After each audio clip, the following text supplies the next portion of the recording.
আসসালামু আলাইকুম সম্মানিত দর্শক। আলহামদুলিল্লাহ আমরা ভালো আছি, নিশ্চয়ই ভালো আছেন। আমি এই যে নওলা মাছের বাচ্চা আর হচ্ছে নওলা মাছ আর কি এমনি এই যে এক ইয়ের সমান, হাতে এক কবজির সমান, আর হচ্ছে টাটকিনি মাছ দুটো মিলিয়ে এনেছি। আর হচ্ছে ওই যে বেলে মাছ খুব ভালো লাগে, বেলে মাছটা মানে আর এই যে এগুলো টাটকা টাটকা মাছ একদম ভালো, খুব ভালো লাগলো দেখে আমি নিয়ে এলাম আর কি। তারপরে আর কী করবো, তারপরে তো রান্না টান্না করলাম এই আর কি। তো এগুলো সব ওই যে আমার খালা এসব শুকুটে দিয়েছে। খালাকে বললাম ওই যে আমার হেল্পিং হ্যান্ড যে সে এসে তারপর কি করবে, সে কুটে দিল এগুলো। এখন তো মানে হেল্পিং হ্যান্ড ছাড়া তো চলেই না, কি আর বলবো। হেল্পিং হ্যান্ড আসবে, সে অপেক্ষায় বসে থেকে তারপরে এগুলো করতে হলো আর কি। সব রেডি করে রাখলাম আর কি। সব যদি রেডি করে না রাখি তাহলে তো হয় না, সব রেডি করে রাখতে হয়, মানে তাকে সব গুছিয়ে গুছিয়ে দিতে হয়। আবার কুটা বাছা করলেও যখন কুটা বাছা করে সেগুলো মানে আমি আবার ধুয়ে ধুয়ে নেই। এই যে কয়েকটা বেলে মাছগুলো খুবই ভালো এবং ওই মাছগুলো খুবই টাটকা ভালো, তো খুব খেতে ইচ্ছে করলো তাই নিয়ে এলাম এই আর কি। সবগুলো কুটিয়ে রাখবো আর কি, কুটে বেছে রাখবে, তারপর রান্না করব। তো আবার ঝিঙে এনেছি, ঝিঙে খুবই মানে ভালো লাগে, কিন্তু লোকটা আমাকে কিন্তু খুব মানে একদম বাত্তি ঝিঙে দিয়ে দিয়েছে, বাত্তি একদম বলে যেটারে, মানে খুব বেশি পেকে গেছে আর কি, পাকা। এই তো খালা করছে সব রেডি করে, এর সামনে না রাখলে তো আবার সমস্যা, রেডি করে দিতে হয় কোনটায় কী করবে না করবে।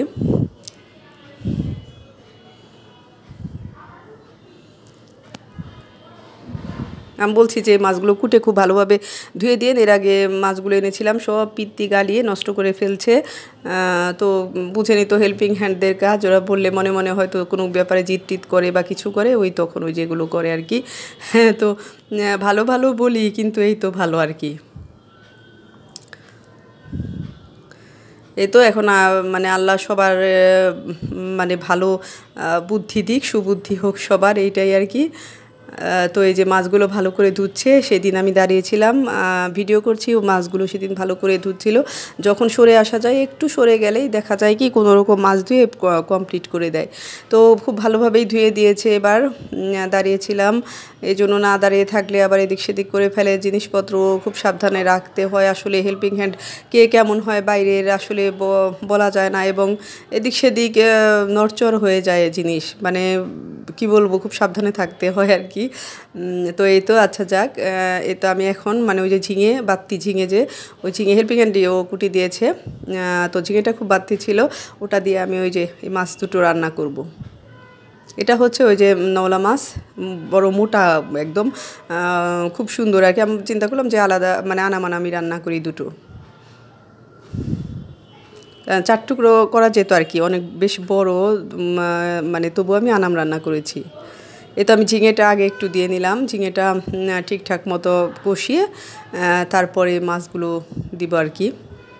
আমি আবার এদিক সেদিক করে ফেলি, বিভিন্নভাবে রান্না করি। এক এক সময় আছে যেমন সবজির সাথেই দিয়ে দিলাম মাছ, মাছ তখন অবশ্যই একটু ভেঙে বেশি নরম হয়ে যায়। ঝিঙেটা দেওয়ার পরে দেখেন না পানি চলে আসছে আগেই, আর মানে ভাজার আগেই মনে পানি চলে আসছে। চুলার আঁচটাও কমানো ছিল, খুব একটা বাড়ানো ছিল না।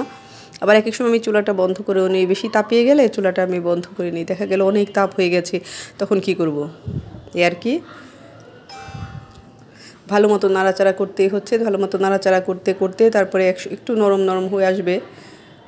তো সহজেই গলে না, এত শক্ত, মানে বাত্তি ঝিঙে তো একদম পেকে গেছে বেশি এই আর কি। তো বেশি পাকা ঝিঙে আমি বুঝতে পারিনি, আমাকে অনেকেই ঠকিয়ে দেয়, মাছও অনেক সময় চিনতে পারি না জানেন। আমি বাজারে গিয়ে আমি নওলা মাছ চিনতে, মানে যেগুলো কমন ওগুলো তো চেনাই যায়, ইলিশ চিংড়ি এগুলো, হ্যাঁ নওলা, কিন্তু আরও কিছু মাছ আছে যেমন চেনা যায় না। এই যে মাছ দুটো কিন্তু বেশ বড়, অনেক বড়, তো এই দুটো দিয়ে দিলাম এই ঝিঙের সাথে। একটু মানে ঝিঙের পানি উঠে গেছে, এর মধ্যে একটু নাড়াচাড়া করে দিলাম আর কি। রান্নাটা বেশ মজা হয়েছিল, কারণ এই গরমে পাতলা ঝোল, এরকম ঝিঙের তরকারি, চিচিঙ্গার তরকারি, এগুলো অনেক ভালো লাগে। এখন সব মশলা আমি একে একে দিয়ে দিচ্ছি, দেখেন আমি বিভিন্নভাবে কিন্তু রান্না করি। এই যে রসুন দিয়ে দিচ্ছি, তারপর পেঁয়াজ দিয়ে দিব, মানে বেশি করে মুঠো মুঠো করে যতটুকু আমার প্রয়োজন হয়। আদা বাটা, এই যে আদা পেস্ট যেটা, ওটা দিয়ে দিলাম। এখন একটু নেড়ে চেড়ে, খুব তো নাড়া যাবে না এভাবে। মাছটা তুলে রাখলে অবশ্য নাড়া সহজ হতো, কিন্তু ঝিঙেটা অনেক শক্ত, অনেক নরম করতে হয়েছে, আমার অনেক সময় লেগেছে আর কি। গ্যাস চলে, এইসব তরকারি রান্না করলে কি গ্যাস শেষ হয়ে যায়। সিলিন্ডার গ্যাসের যে দাম কী বার কমে, বাড়তেই থাকে, আর সেটা কি আর কমে? ইচ্ছে মতো যার যার মতো দাম চেয়ে বসে। আসলে সবাই সিলিন্ডার নিয়ে স্ট্রাইক করা যেত, তাহলে ভালো হতো। যে আপাতত কিনবো না এখন, এটা তো সম্ভব না, এর জন্য আরও বেশি মানে মানুষকে বিব্রতকর অবস্থায় ফেলে এরা। অসভ্য এই লোকজন, এদেরকে বললে এরা দাম কোনো দিনও কমাবে না। কি বলবো, একটা সভ্য জাতি এরকম হতে পারে চিন্তাই করা যায় না। এ তো দেখেন মাছটা প্রায় হয়ে এসেছে, মানে আমি এভাবে কষিয়ে কষিয়ে নিচ্ছি বারবার ঢেকে ঢেকে।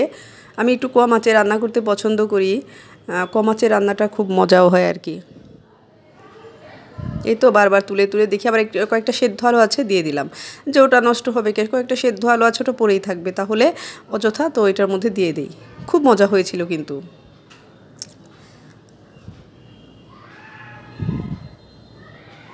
এই যে আপনি দেখছেন ঢাকনা বারবার আপনারা দেখছেন তুলছি, এটা কিন্তু কিছুক্ষণ পর পর তুলছি, মানে সাথে সাথে না, কিন্তু মনে হচ্ছে ভিডিওতে তাই তুলে তুলে দেখছি। তাও মানে জাল হচ্ছে হচ্ছে, তারপর কিছুক্ষণ পর কি অনেকক্ষণ পর এখন আমার হয়ে গেছে মাছটা, মানে প্রায়।